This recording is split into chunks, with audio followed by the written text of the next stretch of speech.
Nay, may assignment ako. O, anong?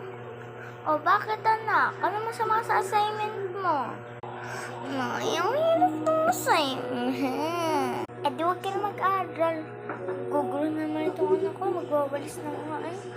Yes, ako maglalaro na ako. Hala, kapal ng mukha niya. Iiwanan na lang ako. Hala, mag-aaral siya. Baksak. Naman ikaw sa school pag di naman niya ginawa. Tawagin ko na lang. Hoy, bata! Mag-assignment ka dyan. Ha? Sino nagtawag niya? Yung aklat ko din ko. Aklat? Naimik.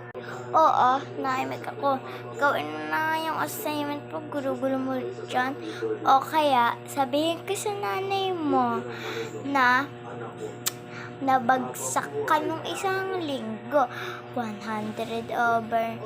Sabi mo yun, nakalagay sa page mo, 100 over 99. Pero, sinulatan mo lang yun ng 9. Ibig sabihin, 9 over 100 ka.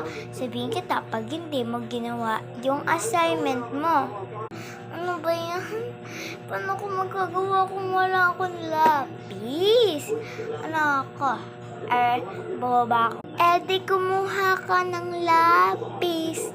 Pwede naman, diba? Kumuha ka naman ng lapis. Nasaan ba naman yung lapis? Saan ko makukuha yung di sa desk mo. May lapis ka doon o kaya ballpen ang gamitin mo. Ano ba yan? Kuhain ko nga. Ano kaya natin ito dito? Wala dito yung lapis ko. Pwede naman ballpen. Yung ballpen. Yung ballpen ko. Tara na. Tara na. Wait lang. Tara. Ay, gusto. Yun na nakamabay. O, aklat. Gagawa na ako. Ano ba yan? Hala. Drink yung aklat. Aklat na nasagot sa number 1. Ba't ba tinatanong sa akin? Ay, ako nga yung aklat. Bakit ko sasabihin sa iyo yung sagot? Bili na, nasagot sa number 1. Gagadamot naman ito eh. Wala, sige. Pag hindi mo sinabi ang sagot sa number 1, bubuhusan kita ng tubig. Oh, tubig ta.